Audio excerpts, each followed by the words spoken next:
You're listening to the podcast for all of the news, notes, and breakdowns for your Ohio State Buckeyes. This is Sons of the Shoe with Nick Wilson and Spencer German. It is Sons of the Shoe, Spencer German, Jake Vulinec alongside as we break down all things Ohio State during championship celebration week. The Ohio State Buckeyes, as you know, won the title Monday. I reacted with you. Jake Vulinec reacted, I guess, in his dreams. So I did indeed. We have confirmation that Jake did fall asleep. That was my guess on the show. I don't know if you listened to it all, Jake, and went back, but I kind of guessed towards the end of the show. I was like, I'm just going to guess that Jake fell asleep. I don't know. You were just so overcome with emotion, I guess, that you decided you wanted to celebrate with your pillow, I guess. I don't know. Yeah, that's basically all it came down to. No, I was obviously from last week still battling a little bit of the sickness, so been tired. I watched the entirety of the game up until we literally made it to the final drive. I could feel myself getting tired. I dozed off for like a minute. I woke up to the call of Jeremiah Smith making the catch. I literally hear the broadcast go, and that'll about do it for Ohio State to seal a national championship. And I was like, good enough for me, back to bed, and fell right back asleep. So, oh, man, that's so funny. The one thing I feel good resting about is that I fell back asleep knowing that Ohio State was going to be champions. That's a good feeling. So no, listen, I you know, it's all laughs now. I've too slept through a podcast I was supposed to record at one point. It was a Cavs related thing. So it happens. It's fine. We're all overworked in this business, and you know, we got to stay up late for these games. You now know what it's like to have a child at home, and not literally, but like that's my life. Like I'm tired at night sometimes, and I'm like, oh, I got to do this show, but I'm really tired, and I just sometimes fall asleep. So it happens. But I do want to use this opportunity, Jake, to kind of just get like some rawness of a reaction. I know it's not in the moment, but just how you sort of, you know, waking up the next morning, understanding what had happened, like how you processed this whole thing, you know, your reflection on the run that Ohio State went on, some of the bigger moments in this game with the Jeremiah, you know, running the play that you alluded to seal it with Jeremiah Smith, and, you know, just Ryan Day's redemption arc that we've hit on so much. Just how did you kind of process all of this and understanding what Ohio State obviously pulled off of the last 4 weeks, especially considering where they came from with that Michigan game back on November 30th? The moment is honestly kind of surreal. Like, if you go back and rewind less than 2 months ago, we were sitting there like, well, we're pretty much screwed, right? Like, Ryan Day is probably fired at the end of the year, which we'll get into, like, how I feel about the fact that the entire way everything went down with that. But, like, Ryan Day was basically, we were under the assumption he's going to get fired by the end of the season. And we said it. The only way that you get out of it is a national championship run. And almost, like, said it facetiously to a way. Like, we watched them lose to Michigan. It's like, yeah, legitimately they could win a national championship, but playing like this, there's no damn chance this team is going to a national championship. 0% chance away if they play like this. It didn't exactly expect them to turn it 180 on its head.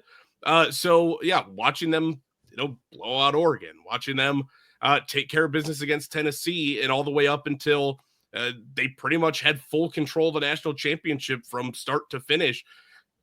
It was surreal in a moment, and I think I got up and I went the next morning and I kind of went back and I made sure I refreshed myself on that last drive. I rewatched it back. I watched the field goal. I watched some of the celebration.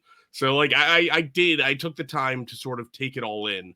And, yeah, I don't know. Just sort of like at a loss for words. It's such an odd season to go from what felt like you had no hope. And it feels weird to even say that with the way that this team was built. But that was my feeling after the Michigan game, was like, all right, this team will go into the college football playoffs, maybe win a game, and we can pretty much call it quits at the end of the year. Like, it felt very unreal they were going to go on a national title run. So to go from sort of constant worries and being at rock bottom to all the way at the top in a couple of months, I don't know. The process of it has still maybe not fully kicked in. Yeah, so, you know, I got to take for you here because, and I know what people are going to say when I say this, like, oh, living, you know, it's prisoner of the moment, whatever. But Yeah, like I've been alive for other Buckeye championships. I was too young to understand 2002. Like I wouldn't have really been able to process. I guess not like too young. Like at that point, I would have been like 11 years old and sort of was getting into sports and cared more. But I also like, I grew up in a household that cheered for a different team. And so I watched Ohio State because my uncle had played for them. And like, that's the backstory of it all. And, I cared about Ohio State, but not to the level that I care now. So, and as I got older, I cared about it even more. And so 2014 was special. That meant a lot to me. But this championship, and I know people are going to think this is crazy because there's still those out there arguing that it doesn't feel there's something hollow about this one because you lost to Michigan, which is ridiculous in its own right. But this one felt the most fulfilling, Jake. And I think it has to do with, it revolves around, for me, the incredible story about this team that will be told for years to come, maybe even turned into some sort of Hollywood story. I don't know. But like, this is the stuff of like movie scripts. You don't come back from that. You don't come back from what some of us were touting as a rock bottom moment in the rivalry, a rock bottom moment for this program, them planting the flag, Ryan Day standing there despondent. I mean, that image is still vivid in my mind. And I've had to sort of the last couple of days, like try to erase it, because the images of him smiling with the trophy and, talking about like overcoming adversity, that stuff is all ringing a lot louder than anything that happened November 30th and before. This is, and we've talked about the Ryan Day aspect of this and his comeback story, but it's the entire program and the entire team. We again, a month and a half ago, we were sitting there saying, like, where do they go from here? They're going to fire Ryan Day. Are you worried about who the next coach could be? What is it with the state of the program that they can't get the most out of these rosters that are just like otherworldly rosters? And they overcame it. Like, it is the ultimate testament of, and we love this in sports. And Ryan Day's hit on this a bunch, and he's been so poignant in the way he's described it. Like, overcoming adversity, like it's why we love sports so much, because they give you these types of stories where you think you're down and out and the team's got no chance. And how do you overcome something that gets thrown in your path that isn't the ideal circumstances or ideal situation? And they did that to a T. I mean, we already talked about it, Jake, like that. They needed that Michigan game. They needed that Michigan loss to sort of wake themselves up to become the team that we felt like all season they should have been. And it culminates with the championship. Like, that is so, so cool to me. And it's the reason why, and again, I get it. I'm not some lifelong Ohio State fan that's been following this team since, the 70s or 80s or 90s or whatever. Like, it took me longer to get there as I, moved to Ohio, and, I knew my uncle's story and I started to care more because of him. But like, at the same time, man, like, this was cool. And because of all that, it felt more fulfilling to see them get there this way. It was reminiscent of the Cavs winning the title the way they did, right? Like, LeBron had that quote at the end of, I don't know why God gave me the hardest path, but he did, and I got here. Like, it's very reminiscent of that. Like, they overcame a lot to get here, and that feels incredible. So for all the people who are out there like, this one doesn't mean as much because the Michigan loss, it feels like it means more because the Michigan loss, because overcoming that seemed impossible, a little over 50 days ago. Yeah, so I'm torn between the idea that this championship feels like so much more because of everything you just described, and also feels like not less in the terms of, because I'm not on that bandwagon of like it feels hollow, but less in the terms of like we never really even had the chance to go along the full season and enjoy it. Like, I feel like most title runs, like, you're pretty much, even if you suffer a loss or a couple losses throughout it, you still go through like, hey, this team's dominant. This team legitimately has a chance. Whereas like our entire run was like, what is happening? Like, you're taking care of lower level teams and losing games and questioning. Like, you never truly got there until like we beat Oregon. And it's like, there's 2 games left. And now I feel confident this team can do it. Yeah. Well, what's funny about that though, Jake, is like, I kind of think though, it makes you go back and appreciate some of these other moments from those games. Like, you appreciate being down 10-0 to Penn State and Will Howard bailing you out. You appreciate Igbinosun making the pick in the end zone in that game that sort of saves your season. You appreciate in the Nebraska game that like they gained enough first downs to like put that game on ice in a tight one. So like that's kind of what it is for me, because you're right. Like they were not the dominant team all year that we saw in the playoff run. It makes you appreciate like how close how back and forth that first Oregon matchup was. But I kind of go back and reflect on those things, and I'm like, it took all those little moments and little things to get here.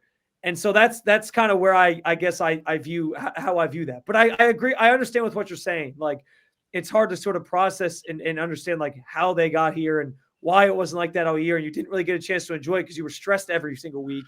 And it took so long to get to a point where you did actually feel happy about it, or not happy. You were happy about the wins along the way, but you know what I mean? Like just to enjoy the actual ride. But I don't know. I kind of look at it, I guess, a little bit differently in that way. Yeah. I mean, I agree. Like I can go back. I can appreciate every single moment. It's just odd. It's really odd to like, I feel like most championships, like even in 2014, with everything that happened with injuries, you resorted to Cardale Jones and ended up pulling the thing through. Even then, it still felt like this team's dominant. Like healthy, you felt really confident in that team to go on and make a title run. Unhealthy, Cardale Jones sort of never missed a beat. And it was like 2014 was great. And then most of the teams since then, you just go into the year and it's like, yeah, that team was either the favorite or one of the top favorites. And if not, they proved very early why they should be. And they just went through the whole ride, and we never got this sort of like up and down, it felt like. And maybe just because I wasn't a fan of those teams, but we never got this like up and down ride. And I guess part of that's probably the 12-team playoff as well. And Ohio State having to battle through 4 playoff games like nobody ever has before. Yeah, and I think that's part of what also cements it as such a fulfilling thing, because it's not like they weren't in the part of the bracket where you played SMU and Boise State. Like this was, it was the hardest path to a championship because obviously it's 12 teams. You got to play 4 games. Even if you had a bye, you had to play 3 games. It would have been harder than anybody had to experience just on that alone. But the teams that Ohio State played made it something that like it's going to be hard to rival in future years. Like Tennessee, an SEC team, we know how people feel about the SEC. The number 1 team in the country all year that already beat you, Oregon. Texas, the regular season champ in the SEC and the runner-ups, the runner-up in the conference championship game, really good team out of that conference again. And then Notre Dame as this really good team that obviously like made a statement of their own right by beating, losing NIU and then going on the run that they did. That all adds to the lore of this story for me too. But man, like I don't know. It's one of the cooler ones because of all that. I understand what you're saying though, with like, you just never got to that point this year. It's kind of one of the most head-scratching championships because why did this team underperform as long as they did? But when you sort of realize the details of how they got here and that the team meeting that got a little awkward in the locker room after the Michigan game, and that Michigan game of itself, it's just awesome to see how it all came together. Now, here's the next part of this, because I understand where some, like you're talking about, Jake, like you didn't know how to sort of react to it initially. And I think that's how a lot of Ohio State fans feel because the Michigan loss is part of this story. And I want to be sensitive to the fact that, and we've talked about this, that the Michigan game still does mean something. And the Michigan game before this has oftentimes been the roadblock to a team being a national title contender or not. I understand that. That's why it's so, but I mean, I'm getting people in my mentions who are like, and there's two things, and we're going to talk about the second one coming up. But the one thing that I'm getting my mentions is like, why are you trying to lessen the Michigan game? No. I am not trying to lessen the Michigan game. Ohio State fans in general are not trying to lessen the Michigan game. It can still mean something. But point blank period, a national championship has always meant more than the Michigan game. The problem, like I said, is that it was hard to win the latter to get to the former. Like it was hard to win to lose the Michigan game and then get to the former of that national championship feeling. And so the game was always meant less. If you want to say it's lessened by the 12-team playoff, fine, I agree with you. But we're not trying to lessen it any more than it's ever been lessened before. That has always been the case. A national championship is the goal. And at Ohio State, it's the number 1 goal. Why do you think they recruit the way they recruit? It's not about Big Ten championships are nice. Michigan game, huge. It matters. But the end goal is always that. And so I want to make that clear off rip. Like anybody saying that and trying to like get into Ohio State fans' heads, and if you got Michigan fans nagging you saying, Why are you trying to lessen this? Like, the Michigan game matters. Like, this championship doesn't mean the same. No, these guys are champions. People are trying to say, like, they don't get to sit at the same table as the 2014 group or whatever. Like, I don't care about these arbitrary tables as we compare championship teams. You know what they all have in common? They're all national champions, and that's all that matters. Point blank, period. Yeah, at the end of the day, they'll be able to go like this and have a big fat ring that sits on the finger, so they won't have to worry about it. No, like, yeah, the 12-team playoff, if you're talking about what lessened the importance of the game, and again, not saying that, like, it still means something. I'm right there with you, but the 12-team playoff lessened it. The fact that now it is very possible to go in and lose that game and still win a national championship, if you're on either side, that's what lessens the meaning of the game. I'm sorry to everyone who's rooted in tradition and that means something to you and you feel like that game should mean more than a national championship. It never has. It just happened that they were synonymous. That if you didn't beat Michigan, your chance to win a national title was essentially zero. Aside from 2022 was your only chance to actually go out there and do it. Like, sorry, not sorry. I don't know. Like, I don't know what to tell you. It's just never meant that much and it means less now. And I'm okay coming to that fact. It is proven this year, and you should be okay coming to that fact too. Like, you lost to Michigan. That sucks. Not going to live with that and be happy with a smile on my face because of it. But if it ends in a national championship, I wouldn't trade it for the world. I do it every single time. Yeah, and Ryan Day still has to get over that hurdle. He still has to clear it. We'll see if he can get that monkey off his back next year now that he maybe has a clear mind. But, yeah, like it's not Ohio State fans lessening it, but a national championship has always meant more. The other thing I'm getting in my mentions, Jake, and this one actually is bothering me even more than that one. All these people who are throwing out, and RG3 started this. Moral of the story: pay $20 million for your roster, and you can win a title too. Are these people so dense that are agreeing with him or like jumping in my mentions? Like, yeah, they've ruined college football, Ohio State, because they spent $20 million on the roster. Which A, there are teams that spent more on the roster than Ohio State did, and B, this is literally how it's always been. I had people telling me, Jake, that they weren't watching college football anymore because Ohio State won the national championship, spending $20 million on the roster, and it's become too like free agency, and they don't like it, and they don't like the direction that's gone. Do you realize that this was always happening? And the buying a championship thing is the most nonsensical, childish argument that exists in sports. In every sport, teams are putting money into investing in trying to win that whatever their version of a championship is. It's in every sport. And I got news for you. It's been going on in college football before now. So if you don't want to watch now, where were you the previous 2 decades plus where there was $100 handshakes and money being exchanged behind closed doors? The only difference is that now you're mad because it's public. And that's stupid too. Like, maybe they're spending more money than before, but the haves have always existed. Like, this idea that like Ohio State's the Dodgers of college football and it's just unfair now. No, they're the teams that have always been at the top that had the most money to spend, the most resources. Those teams are still the same teams at the top with the most resources to spend. Nothing changed there. It's just now you hear about it and you know about it. So spare me your outrage over how much money they spent on their roster. I mean, it's ridiculous. I mean, SMU was playing players in the 80s, were they not? Like, was that not the massive scandal back then? So you don't think they found a way to pay him through the 90s, the 2000s, the 2010s, the early 2020s? Like, it's happening all across the board. We know that for a fact. Like, college basketball, Rick Pitino also he got fired and then suspended from the entire operation because he was paying in other forms a different too, way. But yeah. Like, I mean, listen, payment's payment, all right? Like, at the end of the day, his players were getting paid whether or not gas, grass, or never mind. Oh yeah. Probably all three in that case. But like it's the same thing. You don't think it was happening in college football? You don't think guys were getting paid under the table? You think these players were sitting around driving G-Wagons and everything else just on the fact of, hey, he's a kid who grew up playing football and you think mom and dad got money? No, they were getting handed hundreds of thousands of dollars under the table because they knew that they could, and who was going to stop them? Because if the player didn't say anything and the school didn't say anything, pretty hard to trace that money. You go pull it out of a bank account and say that it got used on some club. And yeah, that's that. Done deal. Yeah, we used it to pay for meals for the football team. Like, the dumbest thing on the planet. Like, that money is just, it's been happening. Cry about it. $20 million. Yeah, so did every other Power 5 school who had an opportunity to compete in the national championship. And it's like, and it's just ridiculous to me that people think like this is an Ohio State thing. Like Ohio State's the problem. Like they're now the Dodgers. Like and it's like, dude, like all the teams near the top spent about the same amount of money to build their rosters. Some came up short. Some won it. And yeah, like you probably are gonna have to spend more money to chase titles. I think that certainly is maybe what this proved.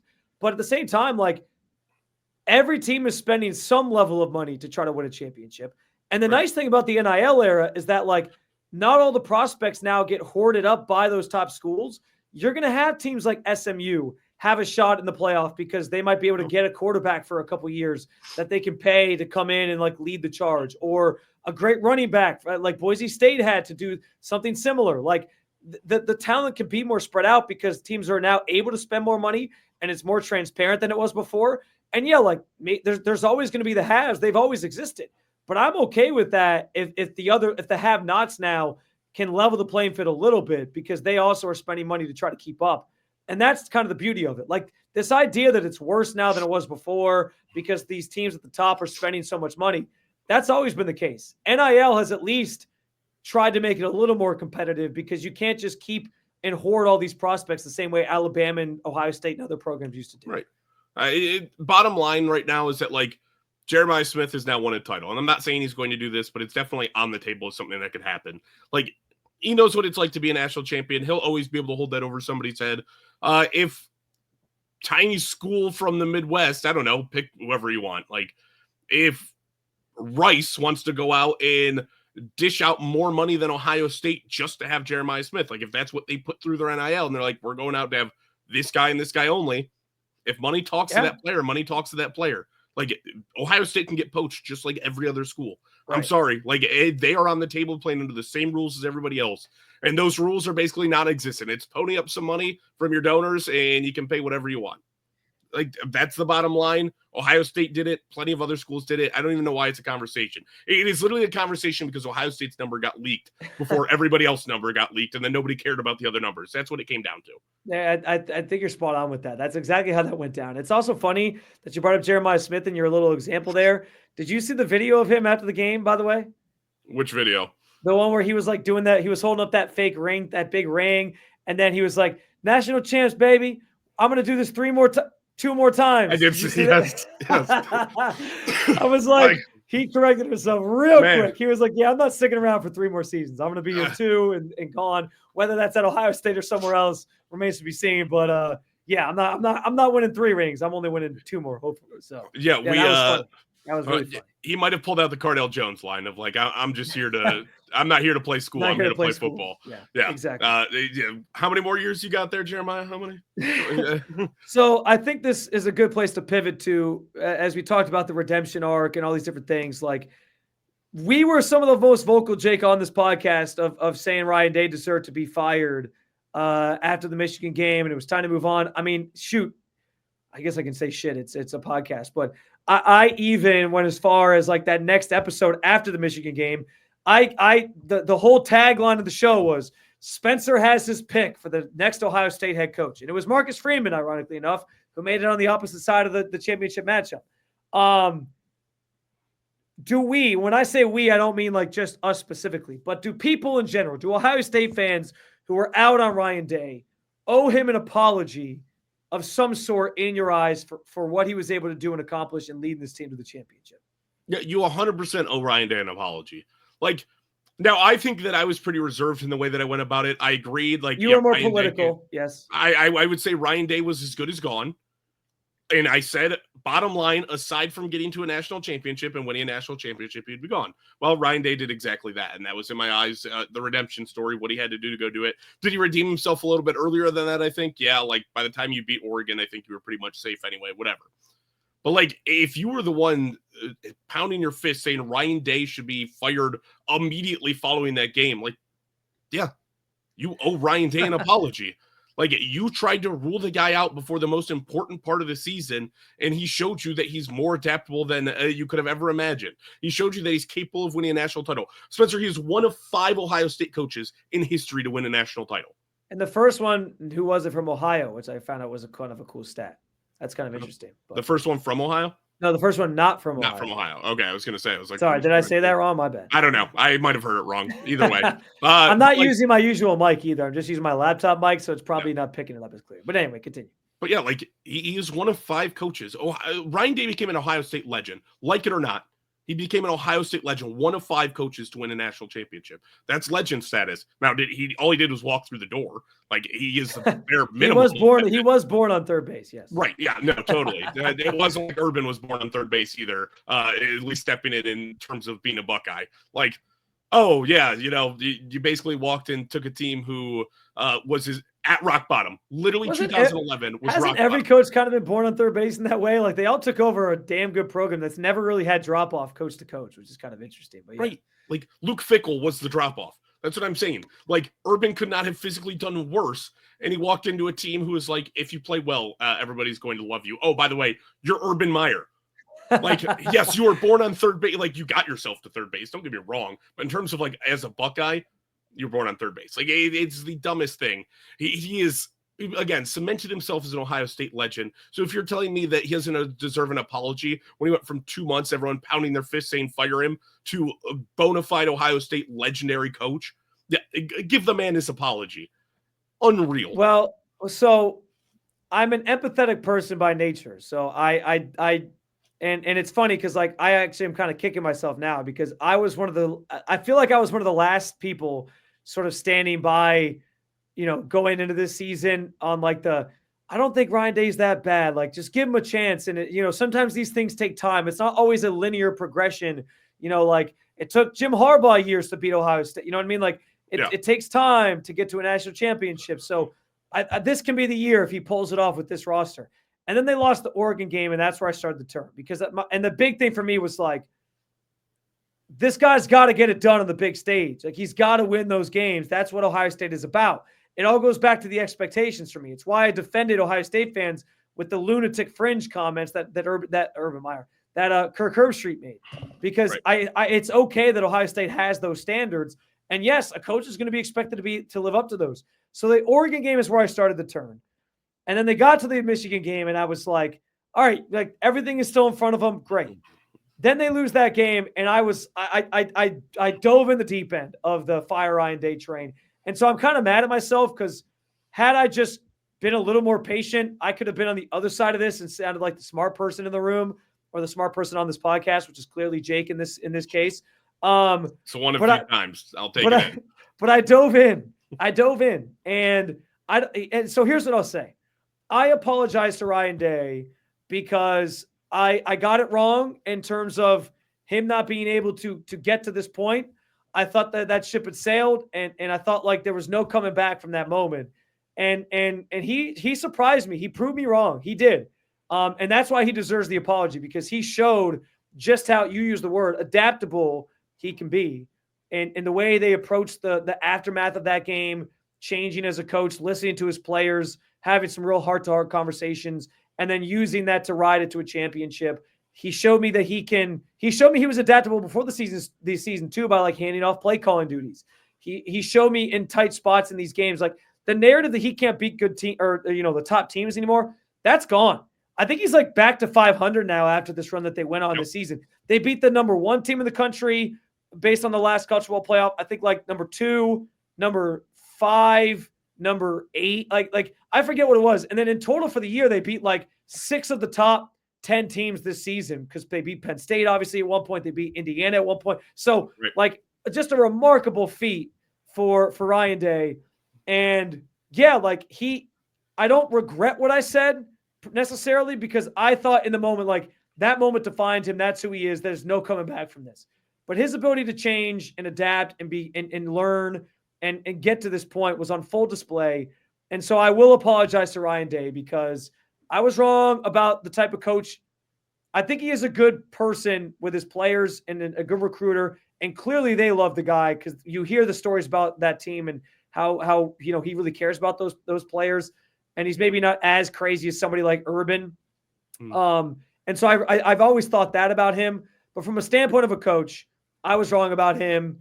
And he earned all the receipts that he wants to pull up. He earned all the gloating he wants, because this run was phenomenal, and he dispelled all the narratives about him. So for that, I apologize. I don't regret what I said, because in that moment, I didn't think there was any coming back from it. And it felt valid for the time we were in. Yep. But I do apologize to Ryan Day there. Yeah, it's a good move by you. It's a good decision. I think that's the right place to go. Like, I'm probably right in the same boat with you. I probably owe Ryan Day an apology. I said he was pretty much good as gone. Like, he was a dead man walking in Columbus, I believe is the exact phrase that I used. And he just wasn't. Like, again, I think I handled it probably more diplomatically. It was like he could still win a national championship. See who's got a future in politics and who doesn't. So, well, I don't want to. That's disgusting. Keep me away from those people, okay? I stick with my sports people. I like it over here. But like, no, I just handled it in a way of like he can still redeem himself with the way that this season is built, because that's the way that I believed it all along, was that the national championship is what matters. The college football playoffs at the end of the day are what matters. And you know what? If you go and you botch that, then that's one thing. But up until then, as long as you get there, you have a shot. Yeah. And he proved that. And I think I've stood by that, but I did. I called him a dead man walking. So I apologize on that front too, because I was wrong. So like, I'm not void of being wrong. Like he proved that the Michigan loss was like, while he was glossy-eyed and looking despondent, it was more reflecting on maybe what he had to do and what he had to change as a head coach, and less just like, well, there goes my job. Yeah. Well, and I think the line from his wife was pretty telling, where she said he woke up the next day and was like, my only way out of this is like fighting through it. That's an iconic all-time like realization for a coach, and sort of defines the run that they went on. I thought that was a really cool story that she told. And I will say this, as much as I did apologize, and I was way more, I guess, assertive about it than Jake, and I also was at the game, so I was really fired up that day. I did leave the door open for redemption if he won the title. I just didn't expect that it was going to happen after that. So I think the place to wrap up this episode, Jake, are sort of reflecting back on the championship run episode here, tail end of the week after they win it, is to ask the question that's been on my mind for over a week now, because I thought we got two really good semifinal games. Did the college football playoff work? Like, did the end goal that they were trying to accomplish, did they get what they were looking for? I'll let you have the floor here first. Yeah, I think they nailed it. Your goal is the 12-team college football playoff was to take 12 teams, because 4 didn't feel like enough. 4, it felt like you were leaving teams out that could have been competitive, that could have won the national championship and proved themselves on the field as better teams. Well, Spencer, we got a matchup in the national championship of the 8th seed versus 7th seed, and the 8th seed came out and prevailed and won that thing. And they did it by taking down the 9th seed. They did it by taking down the 1 seed, the 5 seed, and the 7 seed. Like, they went through and they had their gauntlet. They had to face some of the best teams. And listen, this thing is flawed. It is not perfect right now, but it has its goal. Like, 3 and 4 seeds probably should not be Boise State and Arizona State. No, I agree. Like, that was where everything, I think, actually went wrong, and how that bottom half of the bracket sort of played out the way that it did. But he asked the teams to play who were in front of them. And again, you got an 8 seed and a 7 seed. What more could you have asked for? Ohio State would have never made it. They would have never been in the 4-team college football playoff. Notre Dame, same story. A Northern Illinois loss would have buried them. And you got 2 teams who got to prove it on the field that they were better than teams ranked higher than them. And that at that point in time, which is what matters in American sports, that when you get to the playoffs, at that point in time, you are the best team. And both of those teams went out and proved it, and proved that they were both worthy of being in that title game. I don't see how you can say it didn't work. See, and I think part of the reason why it worked is because you have so many people complaining about what the championship matchup was. Like, you have so many people who are whining about these 2 teams wouldn't have even made it in the 4-team field. Yeah, that's the point. The 12-team field is supposed to capture all the best teams and let them decide it on the field, as you said. And you got that. They got a chance to do that. I agree with you. It's flawed.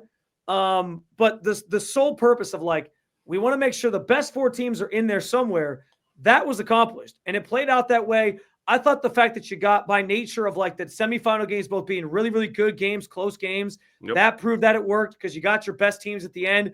The championship ended up being a little bit closer because that Notre Dame team just had no quit in them. And so I think you got a naturally sort of good result in that game as well. People are trying to say, like, well, they still won by 2 scores and they dominated the game. Yeah, but they didn't win it by, like, they still won it by 2 scores, but like, they didn't dominate it at the end. Notre Dame made it interesting. And like, that's what you're looking for. You're looking for a more competitive game on that stage as well.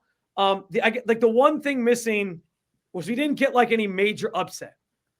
That's, I think, the thing that like solidifies, like, all right, yeah, these teams deserved a shot to get in. because on any given Saturday or whatever, they could pull it off.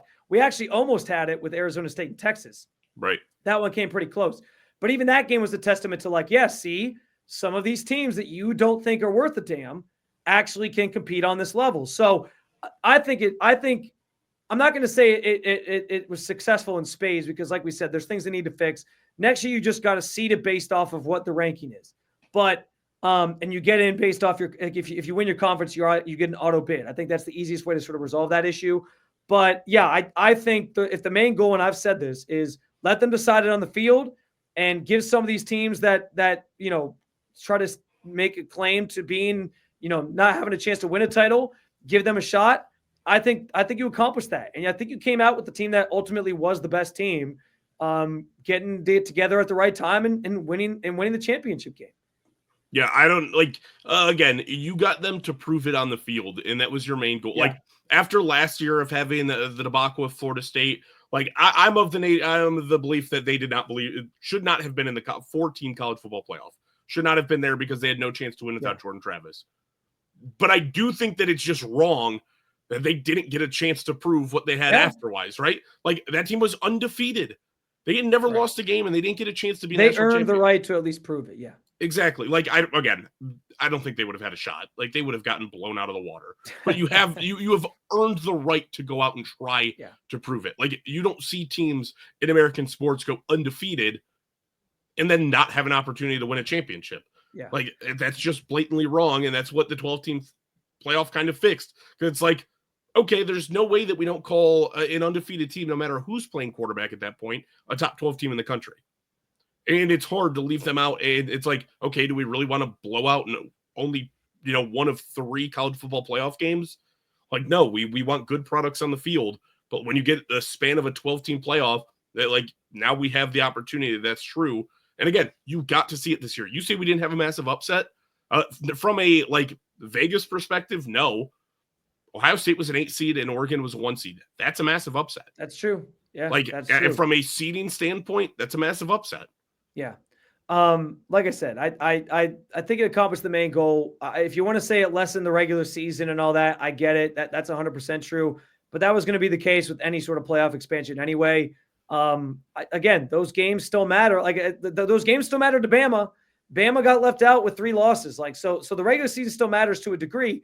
It just doesn't have the overinflated importance that, keeps teams out that maybe deserve a shot or, that can sort of fight their way back in the way Ohio State did. So, I think year 1 of it was successful. Resounding success. We'll reserve that to see what tweaks they make for next year. But I think it accomplished the main goal like we alluded to. All right, that's going to do it for this latest episode of Sons of the Shoe. You can follow, subscribe, review the podcast wherever you get your podcasts, Apple, Spotify, the Odyssey app. Then I mentioned Apple.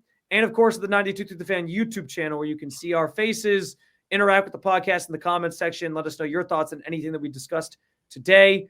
And we always appreciate those of you who jump on in with us. We'll have plenty more to come in the weeks and months ahead. We got the Senior Bowl coming up next week. Any Buckeyes players that we want to see on the Cleveland Browns might be a fun topic to get into. We got all sorts of stuff. What lies ahead for this Buckeyes team? Does anybody not declare for the draft? So we have tons of topics still to come, but still basking in the glow of the Buckeyes winning a national championship. Thanks for watching. As always, for Jake Vulinec, I'm Spencer German. We'll be back soon next week with another episode of Sons of the Shoe. Until then, take care, and as always, go Bucks. Go Bucks.